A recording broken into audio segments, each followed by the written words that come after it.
What's going on, everyone? Welcome to Klepcx FM, brought to you by CritiX.com, a place where we talk about movies, television, and pop culture. And if you're into that kind of thing, make sure you hit that subscribe key and that notification bell so you can be up to speed about everything that it is I talk about here. Now, ladies and gentlemen, we're doing something a little different now. I'm going to be going live when I'm talking to you all about certain things that I find fascinating and exciting to talk about.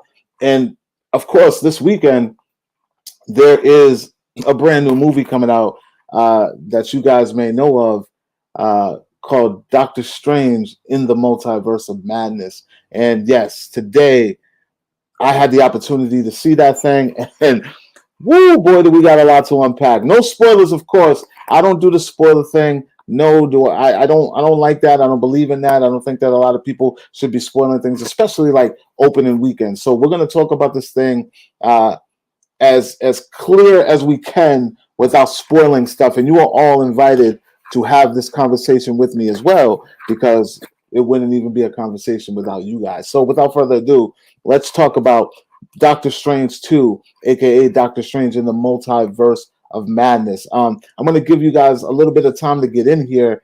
But for those of you who don't know about Doctor Strange in the Multiverse of Madness, or what it is, let me break it down in good fashion. So, Doctor Strange, in the Multiverse of Madness, is the sequel to the two, what is like 6 years ago, right? Doctor Strange, of course, just the regular movie. Marvel Studios, of course, so it's tied and linked in with the whole MCU, Marvel Cinematic Universe, and it's been 6 years, and this character is finally getting his shot at a sequel, much like Iron Man did, much like Captain America did, much like Thor did, and so forth. There hasn't been a lot of them that have gotten their own franchise and sequels. Like Black Widow, of course, who kind of got, she didn't get the right treatment, I think, for that character, because I thought she was a very interesting character. But that's neither there nor here. So let's talk about Doctor Strange in the Multiverse of Madness. This thing here, guys, is a direct, in my opinion, of course, I'm going to say in my opinion, is a direct sequel to WandaVision. So I want to let you guys all know right now that you may not understand the gist of what's going on and what's happening in this movie if you have not watched WandaVision. Now, contrary to belief, most people have seen WandaVision. A lot of people have. It was one of the biggest shows to hit Disney Plus, and also to be, memed and talked about on the internet during the pandemic era. So it would be easily to believe that most people have seen this movie, this TV series. But just fair warning, if you have not watched WandaVision, it may be a little tough, especially for those who aren't Marvel enthusiasts, who aren't like big on the Marvel Cinematic Universe, who aren't even big on the comics. If you have not seen WandaVision, then you might want to get up to speed before you see Doctor Strange in the Multiverse of Madness. That's not much of a spoiler.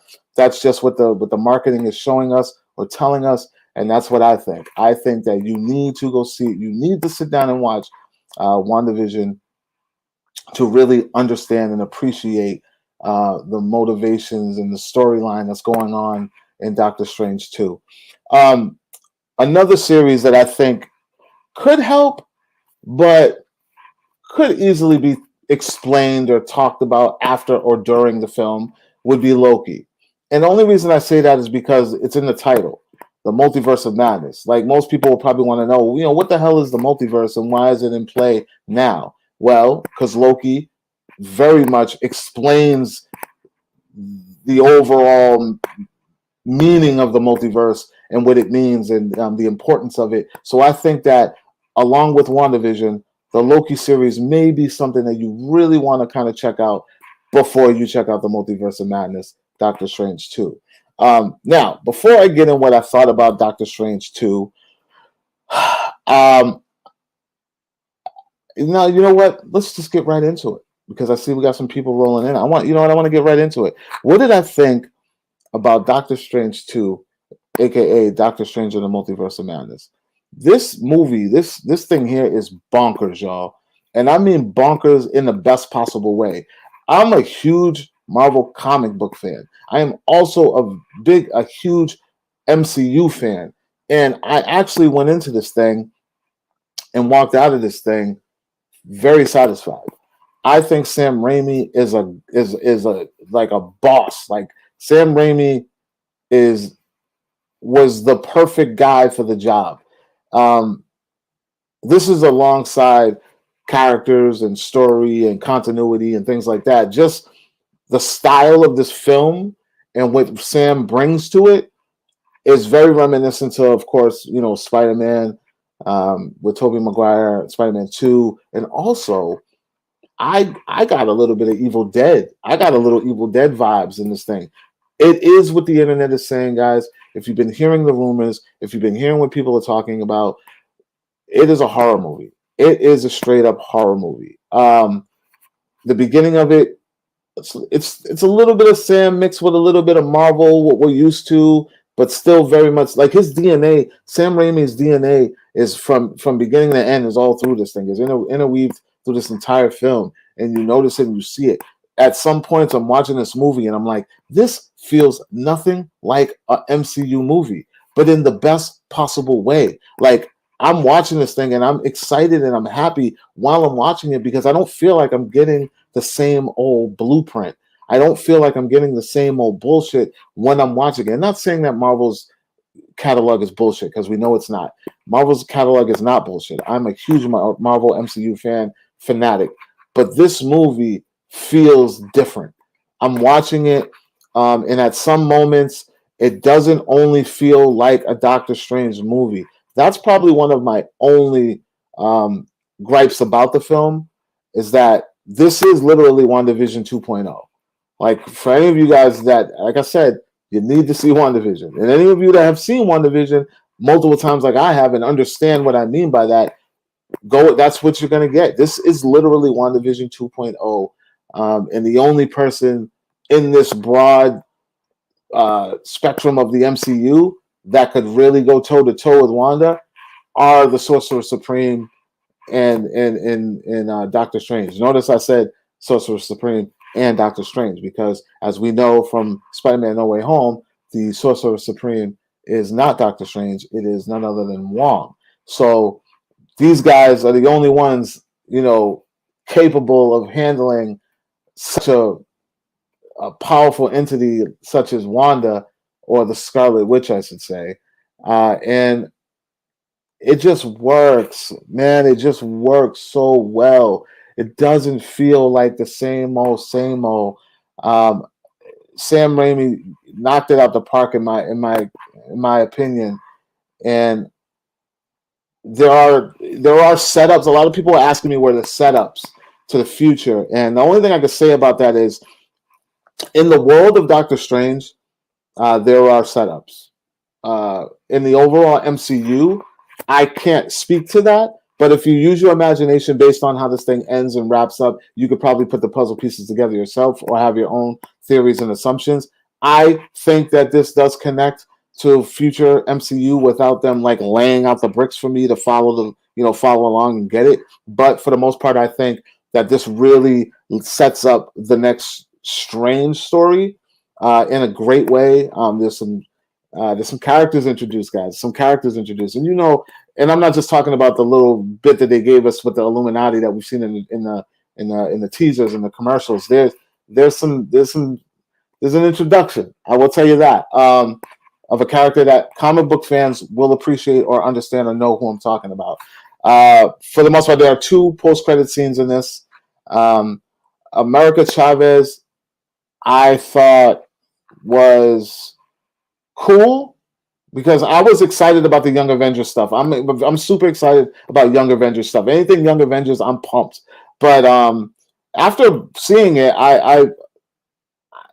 I'm still wondering why she's there. Not that she doesn't do great and that she's not a great addition. It's just that when it's all said and done and when it's over, it really just feels like she's just there to kind of pull in a younger audience because everybody around her is all grown up. And fair to say, everybody in this movie is like over 50. You know what I mean? So it's like the MCU is kind of losing its youth.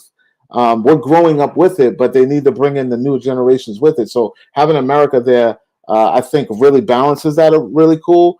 Um, yeah, if you overthink it, you may feel like she's unnecessary, but I love the character so much. I'm familiar with the character. So to me, it was like just seeing a comic book or some characters from Marvel Horizon just coming into the movies, and it was a big deal to me. So, but for people who have no ties to her and no connection, they may be like, well, who the hell is this girl and why is she there? But I think she plays well in this. Wong is Wong, he does his thing. Wanda,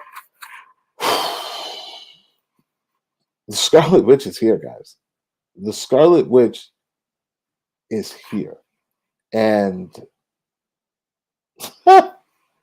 listen, I did not expect this to be what it was. I don't know why or how. I just didn't, but it was great. That Illuminati roster, when you see the roster, when you see who's actually on the panel, you might get a little excited. Just a little bit excited. Yeah, man. Overall, Doctor Strange to me is one of it's going to be one of my favorite Marvel movies. I am going to see it again tomorrow night. I love the first Strange, and the reason I love it is because I think it's one of the best origin stories in the MCU. Next to Iron Man, Strange is one of my favorite origin stories in the MCU. In the movies, I'm saying it would be Iron Man, Strange, and then Cap. Even though Cap's storyline is my favorite storyline in the MCU, I think Doctor Strange had one of the greatest origin stories. So this one really had a lot to live up to for me, and it knocked it out the park. I am excited about this film, and I'm more excited to see it again. I thought it was great, and I'm so happy to see what's going to happen next. So anxious, I should say, to see what's going to happen next. Thor: Love and Thunder, I'm waiting for you, man. This was great, great lift up compared to the letdown that I felt from Moon Knight's finale. But this was definitely what I needed this week. And Marvel, hats off, guys. You guys nailed it. Sam Raimi is a G. I really appreciate it. Guys, that's all I got to say about Doctor Strange and the Multiverse of Madness. If you guys have any questions or anything, what did you think about the movie? Are you excited to see it this weekend? Let me know.